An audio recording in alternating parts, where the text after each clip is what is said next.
It's 1878 in Edinburgh, Scotland.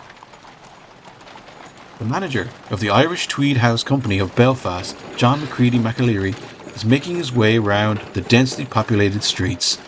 It's a busy place, crisscrossed with railway and tram. As he rounds a corner, he can hear a crowd shouting and cheering. He manages to make his way to a point where he can see what it's all about. On a field in front of him are men running around with a ball at their feet. This is new. He's never seen anything like this before. As the match ends, John shuffles off with the rest of the crowd. On the boat back to Belfast, he just can't get it out of his head. Excited about this new game he's seen, he thinks, what if we had something like this? When he gets back, he petitions for an exhibition game in the city. And with the help of Ulster and Windsor rugby clubs, on the 24th of October 1878, two Scottish teams, Queen's Park and Caledonian FC, play at the Ulster Cricket Grounds. And that's how Ireland starts its footballing journey. Or, at least, that's how the story goes. But is that really how it all began? Could it really be that simple?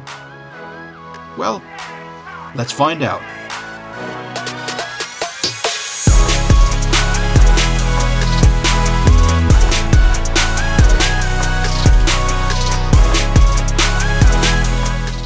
And welcome to the Green Shoots podcast. I'm Kehlan, and with me is Gary Spain, the fountain of Irish footballing knowledge.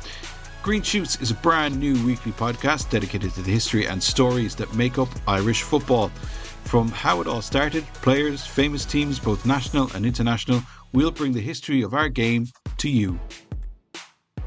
You can find us on Spotify, YouTube, and a host of other podcast platforms. And if you'd like to sponsor the show with advertising, that is currently available too. Why should you sponsor us? Well, it means we can dedicate more time to the podcast, travel for interviews, or even set up events to bring the show on the road. We'll also be setting up a Patreon so people can donate and get exclusive interviews or merchandise. Now, with all that being said, let's get into our first podcast on the origins of the game on our island.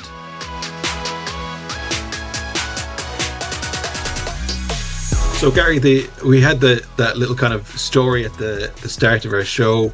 How true is it, I suppose, and where do we actually begin with the origins of Irish football? Well, it is a great story, and it is an important milestone in the history of Irish football. And if you actually read the record books, the history books written by great men such as Malcolm Brodie or Peter Byrne, the John McAleary story is very important.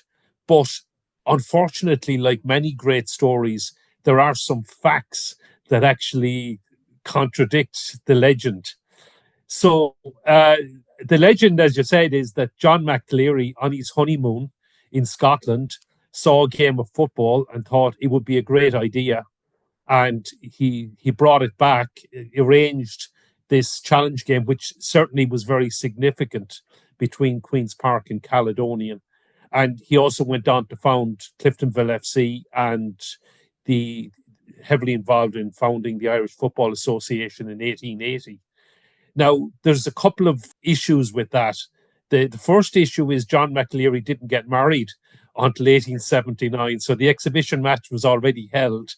He presumably hadn't gone on honeymoon at this stage. But even if he was in Scotland, there is history and historical records of football having been played on this island before that exhibition match. If we take it before that, is there football, as I suppose as we know it, or back then, being played on the island of Ireland before that, and what does it look like? You see, well, there was always, for many hundreds of years, some form of football played, but there was no structure, no organised rules. I suppose if you take it into the history of the sport in these islands as well, which is probably more important than how it spread, in that I suppose what we know today as rugby football or rugby union, was the two sports probably they split more than anything else. And even that legend is not correct.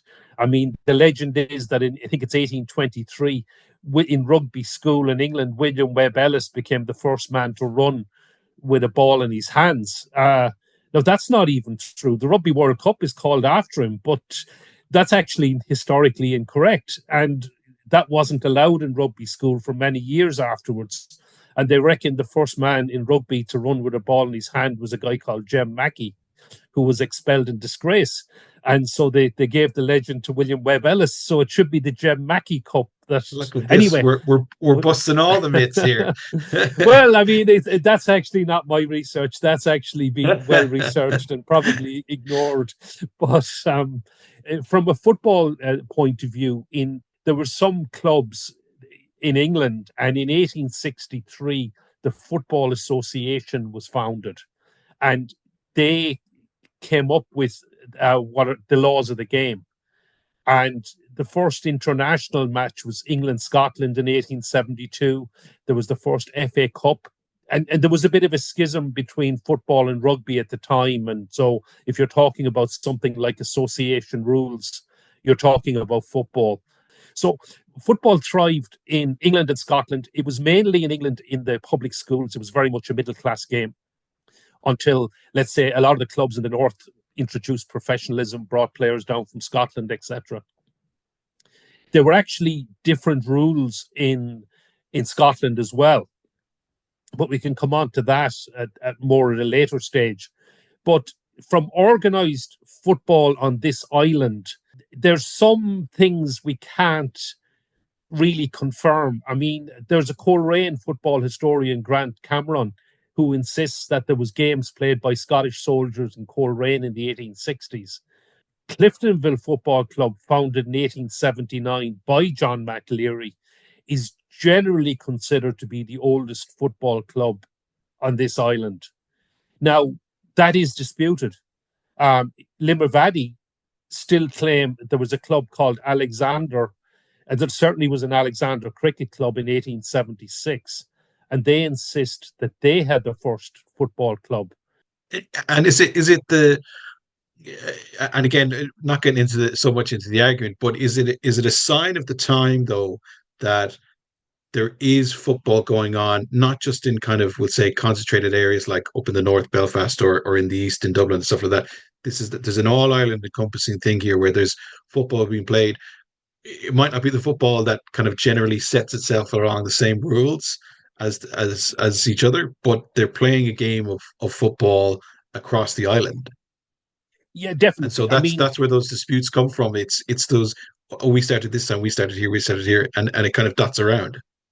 Yeah, and I mean, some of these cases were rugby clubs becoming football clubs. So there was definitely football happening. Okay, so there's reports of football happening in Tuam in Galway in 1875-76. A newspaper called the Cork Constitution. What a fantastic name for a newspaper.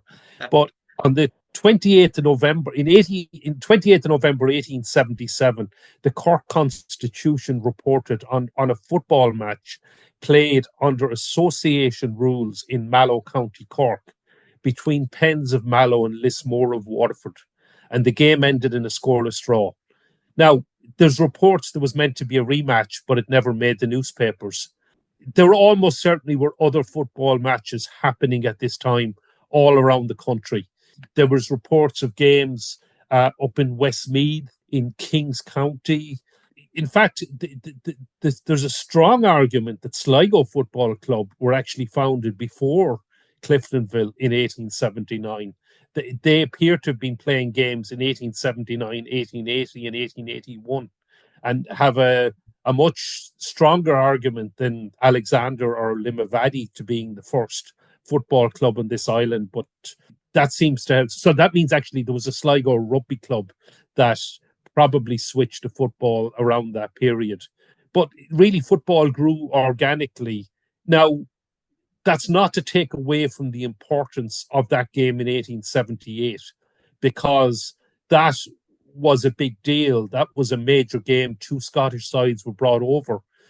But it also has to be said that in 1854, DUFC, Dublin University Football Club, now it's generally accepted as Trinity College and it's a rugby club, but they were part of a Scottish plan to organise games in Dublin and Belfast in 1876 and 1877, but they actually fell through. And there's no record of those games happening. So, but definitely in 1878 in Belfast, Queen's Park played Caledonian. Queen's Park won 3-1. It was organised, as you said, by the two rugby clubs, Windsor and Ulster football clubs.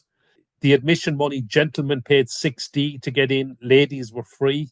Like a day at the It was races. certainly, well, it Bring was your very top hat and much, tails. yeah, very much different times, etc. Now, interestingly, the credit for that right up.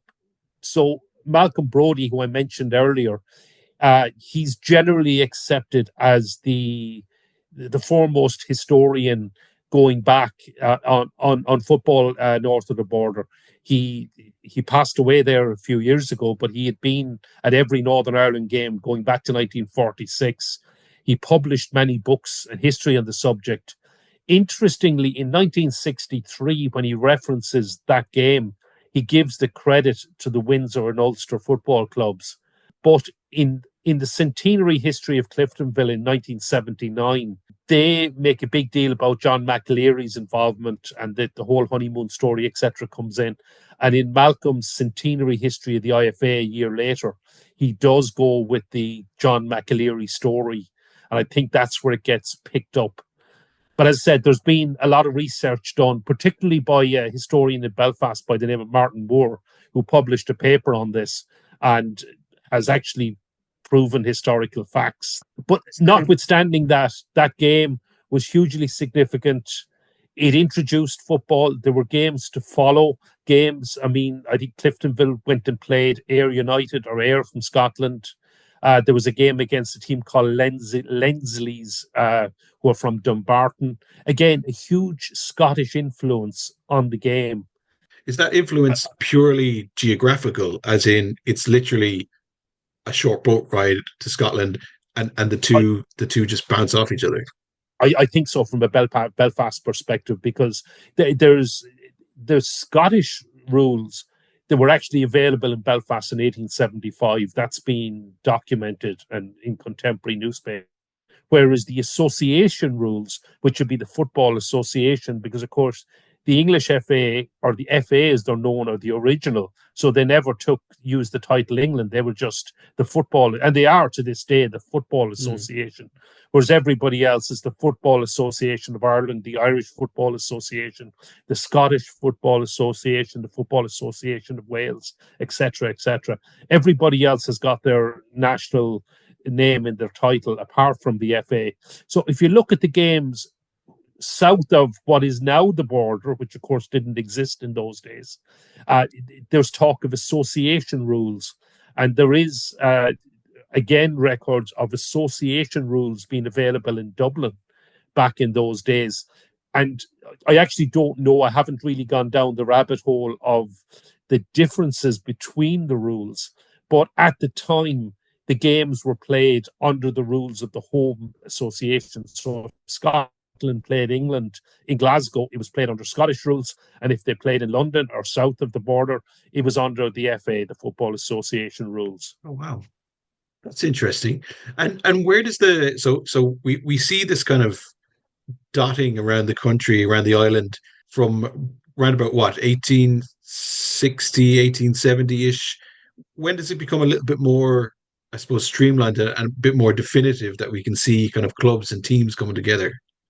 Okay, so as I said, well, Cliftonville with a shout out to Alexander, but more importantly, I think a shout out to Sligo, which is a strong case.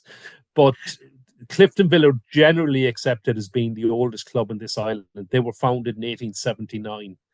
The Irish Football Association was founded in 1880. So that was the first signs of structure of clubs coming together.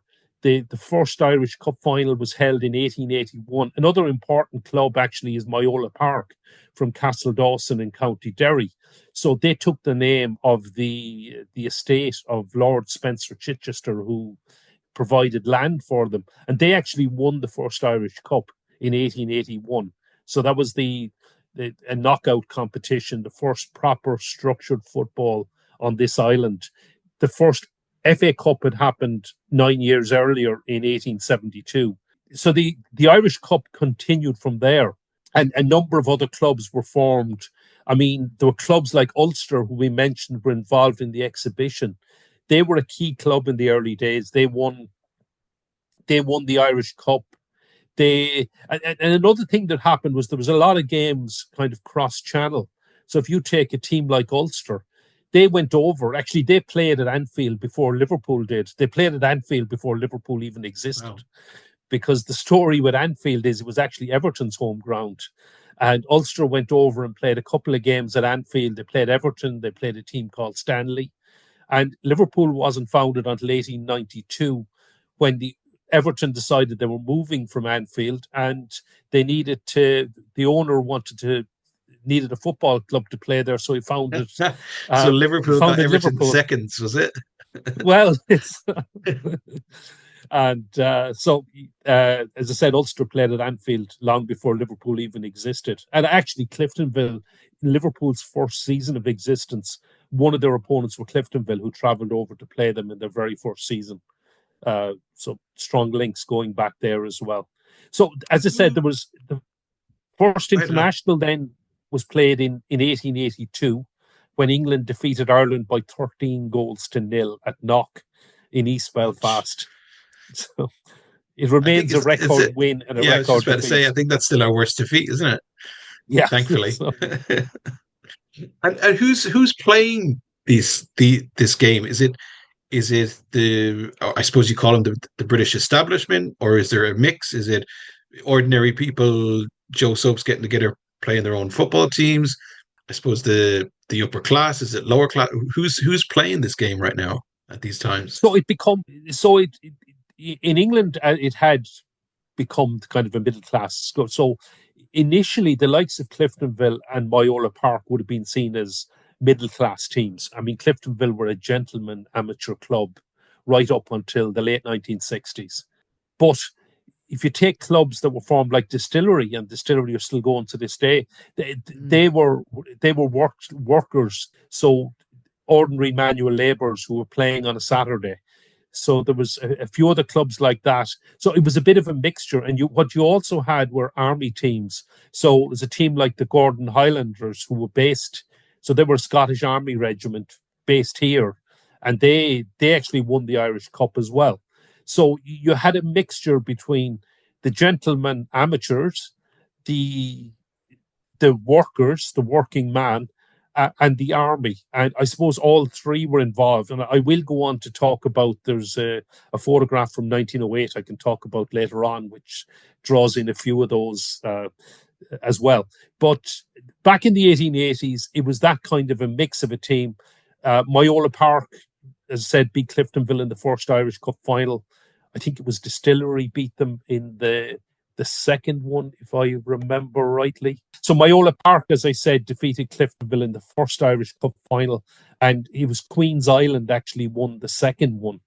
And Cliftonville eventually got their hands on the cup in 1883 when they defeated Ulster in the final. I suppose at the time, does it capture the imagination of the public? Or do we see crowds of the tens or the hundreds or the thousands, or how is it capturing the public imagination at the time? So the crowds at the time were along the lines of maybe 1,000, 1,500, 2,000 were stuff like that. I think getting into the first Irish Cup final at 1,500, the second had 2,000. I think you're getting well into the, I would say you maybe were getting 6,000, 7,000 in the 1890s, but you actually had to go, the first 5-figure crowd, I think, was 1905 when Distillery beat Shelbourne in Belfast. So it took a while to really capture the imagination. Is there I suppose what you might call a divide here in terms of Ireland, of course, at the time is not a republic yet. So where, I suppose, is there sectarian lines here? Is there do we see those start to develop that early in terms of like Protestant clubs, Catholic clubs, those kind of things along that kind of skewed divide? Not, not really. Not that anything I can really see. I mean, people thought football was played by everybody in those days. As I said, there were middle class, there was working class, there were army. I mean, people say the Bohemians probably traditionally were a Protestant club and that they were founded partly anyway for the the orphans of the army, and there was links with Trinity College, I believe. Some of these may be myths actually, so they need to be um, but the reality is that Catholics, Protestants, everyone played the game. So there wasn't really anything along a sectarian divide in those days, or certainly nothing that I'm aware of. How does it kind of kind of move on through the decades? Because it kind of goes from, I suppose, this kind of fringe sport with competition with, let's say, rugby, kind of horse racing, cricket, those kind of established games that were kind of already there. And in the space of a couple of decades, it's ramping up into, you know, 3, 4, 5,000 people watching this game. So is it simply a case that it just really captures the imagination of people, and they want to start their own football club, and the town down the road wants to compete against their neighbors, so they start a football club, and it kind of works like that. Yeah, I think that's the way it happened, really. I mean, originally it was Belfast and the surrounding districts, although I suppose Castle Dawson is quite a distance from Belfast. But typically the first club in what is now south of the border, first club in Dublin was Bohemian FC. So Bohs were founded in 1890. Shelbourne were founded in 1895. And they were kind of the two powerhouse clubs in Dublin for many years. I mean, they met Shelbourne won the cup in 1906, but the Bohs actually met Well, Shelbourne in the Shelburne would 19. argue they still are. They still are Well, after last season. I'm not. The Bohemians were very much so as well. I'm not getting into that argument, but I mean, Shelbourne won the Irish Cup in 1906. They actually met in the Irish Cup final of 1908 in Dalymount Park. It went to Bohs won after a replay. They met again in 1911, and again it went to a replay, but this time Shelbourne emerged victorious. So that was kind of the start of football spreading around the country. But I will go back to my own hometown of Limerick, because in November 1891, the Black Watch, now they were an Scottish army regiment based in Limerick. So they played in the Irish Cup. And so the first record of senior football I can find in Limerick and in the Markets Field is on the 7th of November 1891, when the Black Watch played Linfield Rangers and defeated them 5-2 in the Irish Cup. And they actually went on 3 weeks later. They played the Lancashire Fusiliers and defeated them 8-2, actually. Went all the way to the final of the Irish Cup and lost to Linfield by 7 goals to 0 in the 1892 Irish Cup final. So, and the descriptions of the newspapers at the time were talking about really large crowds. I didn't see in attendance, but really large crowds turning out in Limerick to watch these games. But it didn't catch on. I mean, there was a report that they were expecting a club to be formed in Limerick shortly after that, but it never really happened, and that there wasn't senior football for almost half a century after that. So even as you go into the 1890s, into the 1900s, the game is mainly played in Dublin and in the northeast of the greater Belfast area. So, as I said, there were teams like Myola Park, Glenavon from Lurgan were involved as well. So it's not just, I don't want to just restrict it to Belfast, but there was, Derry Celtic. St. Columb's Hall, Celtic from Derry, they got to Irish Cup finals as well in the 1890s, in the early 1900s. But so it wasn't just restricted to what is now Northern Ireland to Belfast, but certainly in the Republic, the it was mainly Shelbourne and Bohemians. I should also mention the only other club from the Republic from the south to play in the Irish League was a team called Tritonville from Dublin, who played for one season, I think in 1912, 1913. And so otherwise it was just Shelbourne and Bohemians flying the flag for what is now the Republic of Ireland, for want of a better word. I want to kind of touch on that as well, just for the last part of the show. We've talked about the club scene, and I suppose it's early emergence around the country, and where those kind of clubs came from. But what about from the international side of it? You kind of briefly mentioned it earlier. We got walloped by England. We should never talk of it again. But where is that now, and where do we see it as I suppose, a national team that we would see, because we have two national teams essentially on this island. So is it an all encompassing kind of team that represents Ireland, or is it based east northeast? What does it look like?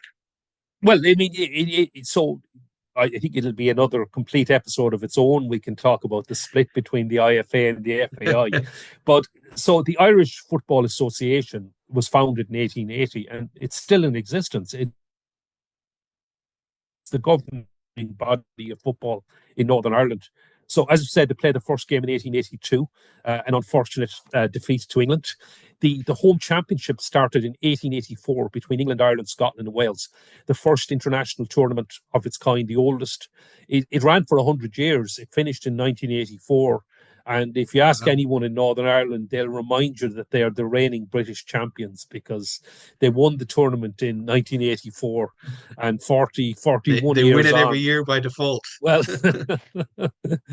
but so if you go back to 1884, that was when it started. A key thing, another key organization that many football people don't know about, is IFAB, the International Football Association Board. Now, that was founded in 1886 between the four home nations. And that was, as I had mentioned, there was the association rules, there were Scottish rules. So IFAB, the four associations, came together in 1886 and agreed on a common set of rules for football.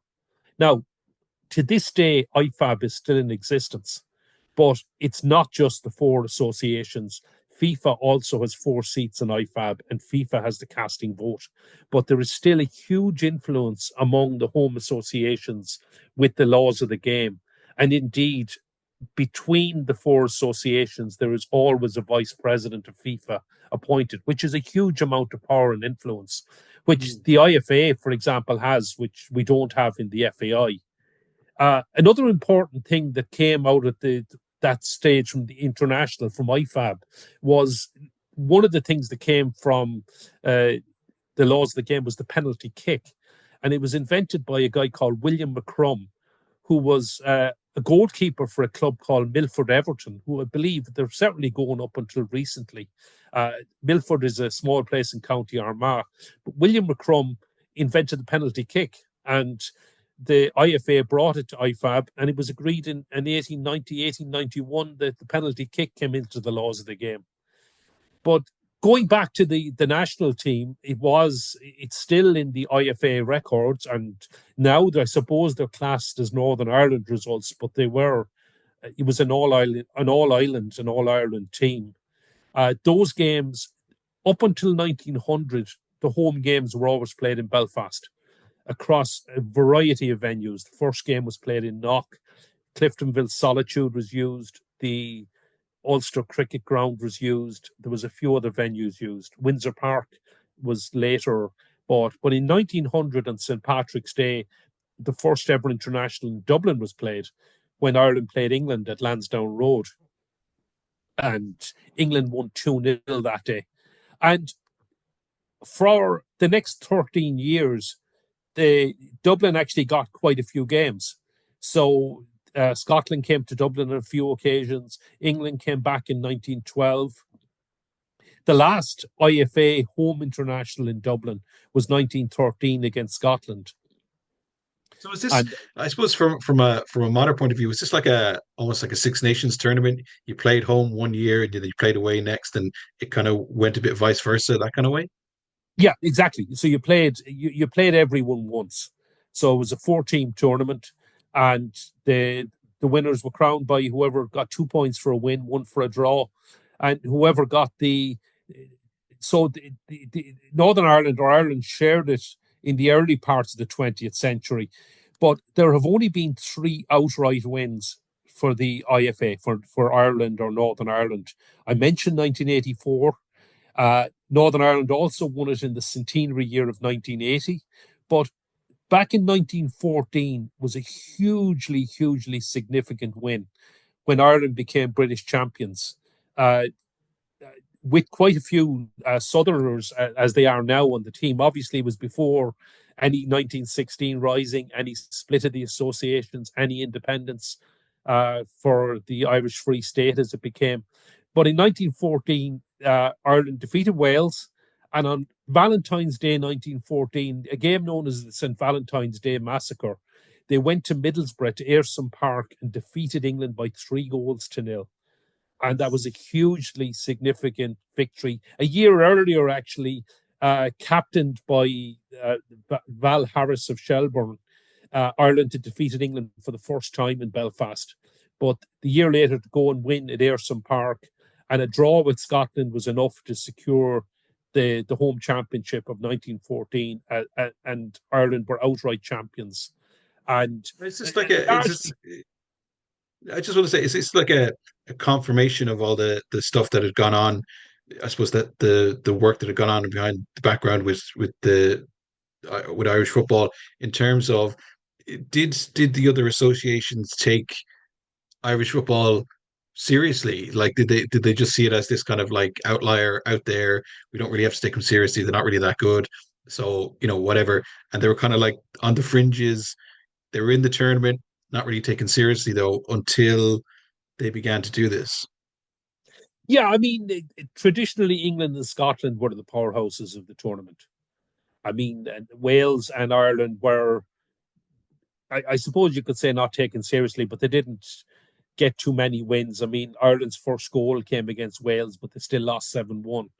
But gradually, they got the odd draw. Silver They got a win linings. against, yeah, they got a win over Scotland. They got, and over time, I'd have to look at the records, but Ireland were certainly competitive with Wales over time. But typically, it was Scotland and England, and Scotland were hugely competitive in the early years, and they would often beat England or be better than England. But so that win in 1914 was certainly a bit of an outlier. Uh, and as I said, Northern Ireland, the IFA did go on to beat England in 1927, but there weren't too many wins. I mean, there was, off the top of my head, there was a win at Wembley in 1957, 1972, but it was rare that they actually got wins over England in the home championship, and that's over 100 years. I mean, you're Mm. talking a handful of wins, so they were hugely significant. They did get to defeat Scotland a bit more often, and I suppose Scotland's ascendancy wore down over the years.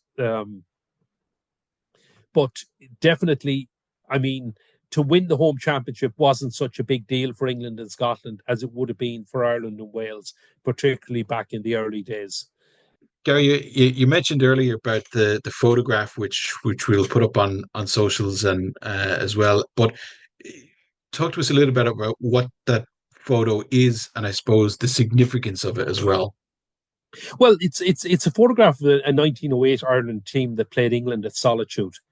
And it's just, I suppose, England won the game 3-1, but there's a few names that absolutely scream out at it from me, from the history of Irish football. The one person I want to mention, first of all, is the goal scorer, Dinny Hannon. And we talked before about people played the game, whether they were gentlemen or, let's say, workers. So Dinny was a solicitor from Athlone. Uh, Now, he was playing with Bohemians at the time, the gentleman amateur club. scored the Ireland goal. England got 2 late goals to win the game. The other significance of Dinny, the Athlone man, is he became the first ever captain of the Irish Free State, or what is now the Republic of Ireland, in the 1924 Olympics. So he was still playing football 16 years later. A huge man in the history of Bohemians, the history of Athlone Town. They can both fight over him because he was the Athlone captain that won the cup in 1924. A huge part of Bohemians' history as well. Another man in that photograph is Val Harris, who I mentioned in the 1913, 1914. So Val Harris was a Shelbourne legend. So he captained the first Shelbourne team to win the Irish Cup in 1906, and he was also captain of that famous win over England in 1913. Played in the 1914 win over England. Uh, he was the Shelbourne coach when they won the league in 1926, when they won the FA Cup in 1939. He was coach of the Irish Free State side after that as well. Um, Another man in that photograph is a Galway man by the name of Sandy Craig, or Alexander Craig, known as Sandy. So Sandy he played for Ireland for 10 years, also played in that 1914 uh, British Championship win. Uh, he holds a couple of records to this day. He made almost 200, I think it's 194 appearances for Rangers. So from what is now the Republic of Ireland, he still has made more appearances for Rangers than anybody else. But he holds an even more remarkable Rangers record because a decade at the club, he never won a major trophy. So I think I don't know 100%. I can state for sure it's a record, but I think it's very likely that it is. He was injured and missed the Scottish Cup win, and Rangers didn't win the league or didn't win the Scottish Cup otherwise, with him getting a medal. So a quite remarkable record, and somebody who's probably forgotten in the history of Galway football. Another man uh, in the photo is the goalkeeper Billy Scott of Everton, because for must be 20 or 30 years, the goalkeepers for Ireland were either Billy Scott of Everton or his brother Elisha Scott of Liverpool. And there were two legendary goalkeepers um, with their clubs, with Ireland. And of course, Elisha Scott went on to be a very, very famous, successful manager with Belfast Celtic, managing them for many years and winning numerous trophies, and right up to when they went out of football in 1949. It's interesting. How did they end up in Liverpool? Was it just they moved there, or were they actually asked to come play? Is that a transfer, or how did it work? I suppose even I don't know. I mean, the short answer is I don't know. But I mean, imagine in those days it was still the case that a lot of the better players did go cross channel. So if you look at the Ireland teams from that time, there were some home based players like Dinny Hannon, who was a solicitor. So I suppose would have had money, would have been middle class, could afford to play football as an amateur. Whereas many of the others were, let's say, ordinary working men who needed the money. And I mean, they couldn't afford to have a hobby or a pastime and to play football for free. So if somebody was offering them money, they were certainly going to take it, and they were going to play. So a lot of players did go across channel. The Ireland team was a bit of a mixture between players playing over in England or Scotland and players playing at home. Just interesting that you mentioned the money there as well. Does it are players getting, maybe not necessarily paid, but are they getting appearance fees or things like that? And does it, I suppose, change the game in terms of, do players now say, well, if you want me, you're going to have to pay for me? Is there player strikes on the horizon for better pay? Those kind of things. Did these kind of things start to emerge early in the 1900s? So yeah, there were definitely strikes. I don't have a huge amount of detail on, certainly on this island, on strikes. I mean, some clubs were like Cliftonville and Bohemians were amateur clubs. They both remained strictly amateur, gentlemen amateur clubs right up until the late 1960s. Um, Clubs like Shelbourne, uh, Ulster, etc., Distillery, they were working men clubs. So They were certainly people who were being paid by their employer. They were given extra time off for playing football, etc. In some ways, I suppose they were typically still amateur, but they were there were certainly privileges to being a workplace team. If you played for a distillery, for example, you might have worked in the distillery helping to make whiskey, but you did get time off or extra time for playing football, etc. And we are in that period as well of, I suppose, the Industrial Revolution as it begins to kick off as well. So you have, I suppose, people who are working all hours of the day, etc., and they don't have much free time, all of those types of things. So to dedicate themselves to playing football and to be part of it as well was, I suppose, in a way, was a big thing to take on too. Yeah, it was huge because it wasn't the case of the 5 day week in those days. I That's mean, right, yeah. you worked Monday to Friday. You also worked Saturday morning, and I suppose it was only the advent of the 5.5 day week that allowed football to happen at 3 o'clock on a Saturday. So the Mm. working man, and I don't mean to sound sexist, but it was very much a male dominated sport at that time. The working man would finish work and could go and watch football or go and play football. And often the the person working beside you, uh, they might go off and get their boots to play at 3 o'clock, and you might be going out to watch them play. So there Mm. was quite a bit of that as well. To loop it all the way back to our story at the start of the show, we've kind of established that the milestone there with McAleary and football coming to Ireland, etc. But if you could sum up those, I suppose, those 30, 40 years between, I suppose, the late 1870s from that story to round about World War One, where are you in terms of football, and how does it, I suppose, develop across those decades? So yeah, I mean, it had that was this. So McAleary, certainly that 1878 game, whether it was organised by McAleary or not, was certainly a significant milestone. There was certainly football being played on this island before that, either by Scottish rules or association rules. The the founding of the IFA in 1880 obviously was hugely significant. The founding of the Irish Cup in 1881, the first international in 1882. The crowds grew significantly, but they grew from maybe 1 or 2,000 to crowds such as 10, 12,000 would have been the norm. Another significant factor was Bohemians purchasing Dalymount Park in 1901. So, as I said, the first international in Dublin had been in 1900 in Lansdowne Road. But by Bohemians moving from the Phoenix Park, where they were founded in 1890, to Dalymount Park in 1901, that provided a football ground which was capable of hosting Irish Cup finals, of hosting the Ireland national team. There were a number of games played there. And football certainly grew right through the early years of the 20th century, and it became a huge deal. You can see that in the newspaper columns it used to occupy as the years went on as well. It's very hard to get details. A lot of football went unreported back in the 1870s, but by the early 1900s, right up to the outbreak of the First World War, there was football was certainly much more important. Those national team games were big events, and I even go back to the 1906. I mentioned Shelbourne were the Mm. first Dublin team to win the Irish Cup.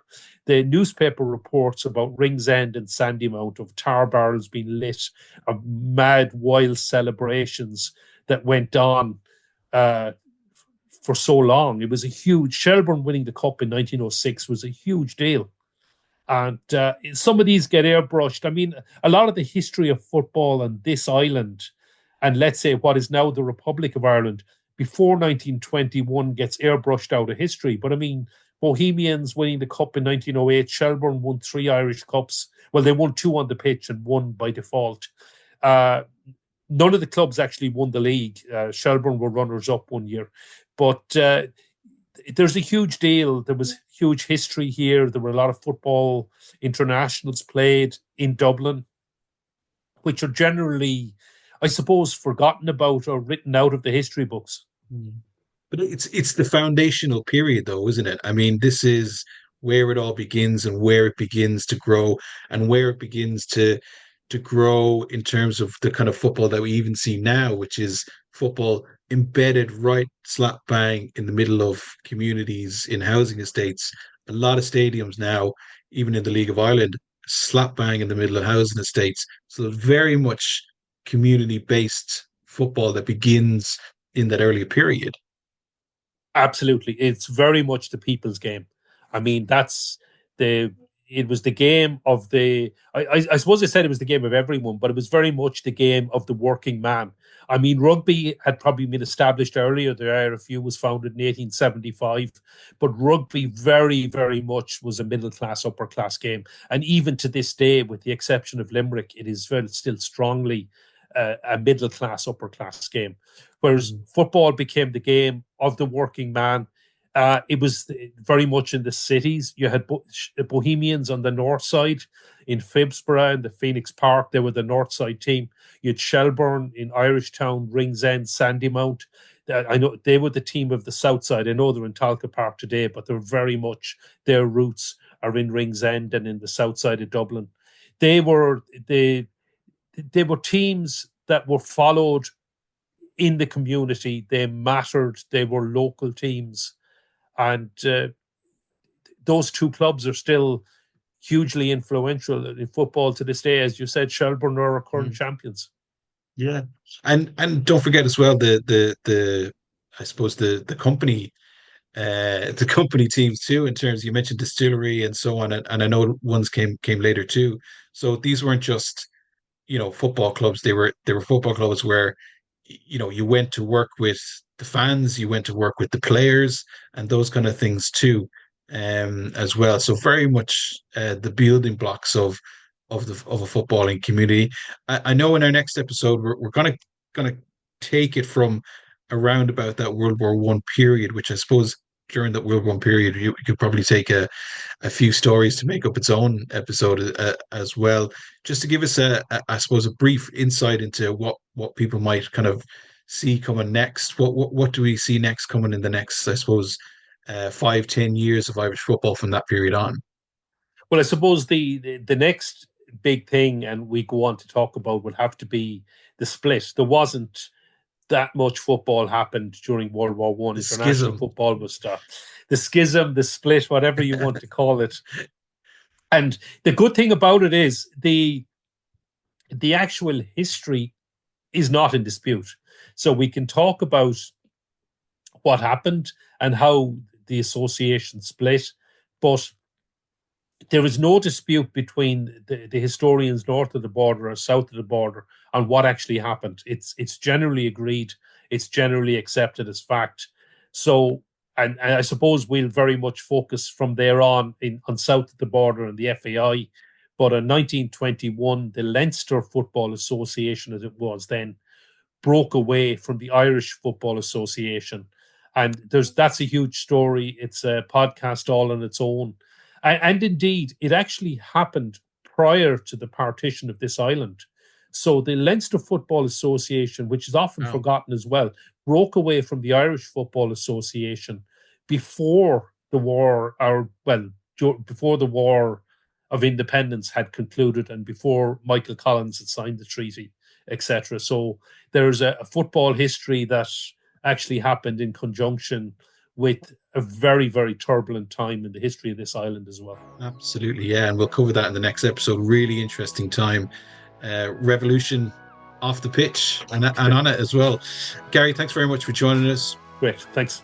And that's it for our first Green Shoots podcast. Don't forget to subscribe to the Green Shoots podcast on whatever platform you're listening to us on. Thanks very much for listening, and remember to support your local League of Ireland club.